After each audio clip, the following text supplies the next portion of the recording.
வணக்கம். செல்வகுமாரின் 2 நிமிட வானிலை ஆய்வறிக்கை. 2025 ஜூலை 14 திங்கட்கிழமை அதிகாலை நிலவர ஆய்வறிக்கை. அதிகாரப்பூர்வ வானிலை அறிக்கைக்கு இந்திய வானிலை ஆராய்ச்சித்துறை அறிக்கையை பார்க்கவும். நேற்று நாமக்கல், சேலம் மாவட்டத்தில் மழை. அதனைத் தொடர்ந்து கடலூர் மாவட்டத்திலையும், அரியலூர் மாவட்டம், மயிலாடுதுறை வடக்கு பகுதிகளிலையும் நல்ல மழை. வட உள் மாவட்டங்களில் ஆங்காங்கே மழை. இன்று அதிகாலை முதல் தென்மேற்கு பருவமழை கேரளாவிலே தீவிரமடைய போகிறது. அதோட தாக்கம் பாலக்காட்டு, கணவாய், முக்கோணம், ஆர்வேலூர் மற்றும் உடுமலைப்பேட்டை பகுதிக்கும் வர இருக்கிறது. நெகமம், செஞ்சேரி மலை பகுதிக்கும் சாரல் மழை பிடிப்பு வர வாய்ப்பு இருக்கிறது.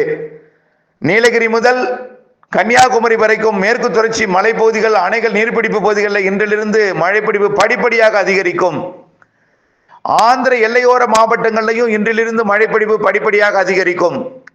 வங்கக்கடலில் உருவாகக்கூடிய காற்று சுழற்சி சாய்ந்த பம்பரம் போல் தமிழ்நாட்டின் ஆந்திர எல்லையோர பகுதிகளில் மேலடுக்கு சுழற்சியாகவும், இடையடுக்கு சுழற்சியாக ஆந்திர பகுதியிலையும், கீழடுக்கு சுழற்சியாக ஒடிசா எல்லையோர ஆந்திர பகுதியிலையும் நீடிக்க காற்று குவிதலை தமிழ்நாட்டின் வடகடலோர மாவட்டங்களில் ஏற்படுத்த வரக்கூடிய 16, 17, 18, 19, 20, 21 தேதி வரைக்கும் தமிழ்நாட்டின் ஆந்திர எல்லையோர மாவட்டங்களுக்கும் வடகடலோர மாவட்டங்களுக்கும் நல்ல மழை பொழிவை கொடுக்க இருக்கிறது.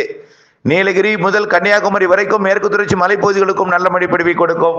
மேற்கு தொடர்ச்சி மலை மாவட்டங்களின் கணவாய் காற்று பகுதிகளுக்கும் மிதமானது முதல் சற்று கனமழை வரை ஒதுக்கி ஒதுக்கி ஆங்காங்கே கொடுத்து கிழக்கு கடலோரம் வரைக்கும் மாலை இரவு இடிமழை பொழிவை வந்து கொடுக்கும். வரக்கூடிய நாட்களிலே படிப்படியாக மழைப்பொழிவு பரப்பில் அதிகரிக்கும். 16 - 21 வரை ஒதுக்குதல் குறைந்து ஒதுக்கிய இடங்கள்ல அடுத்தடுத்த நாட்களிலே மழைப்பொழிவை கொடுக்கும்.